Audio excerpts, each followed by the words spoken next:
এই যে তোমার পাশে hello everyone, welcome to my channel moody TFS.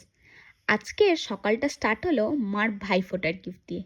প্রতি বছরই মামারা মাকে বলে তোর যেটা লাগবে বলিস আমরা ওটাই দেব, নিজে থেকে কিছু কিনে নিয়ে যাওয়াটা খুবই রিস্কি।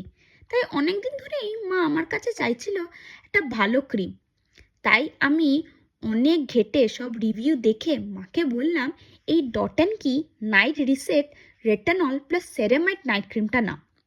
গাইস, বিকেল হলেই আমার মন পেট দুটোই কিরম মোমো মোমো করে। তাই বেশি লেট না করে আমি আমার বেস্ট ফ্রেন্ডকে এক ফোনে রাজি করে নিলাম মোমো খাওয়ার জন্য। আর কি, দুজনেই বেরিয়ে পড়লাম ফুলবাগানের জিৎ মোমো খেতে। ওখানকার মোস্ট ফেমাস মোমো হলো কবিরাজি মোমো, কিন্তু আমরা নিলাম ফ্রাইড মোমো আর প্যান ফ্রাইড। দুটোই কি টেস্টি ছিল। For now, bye guys, see you in the next mini blog.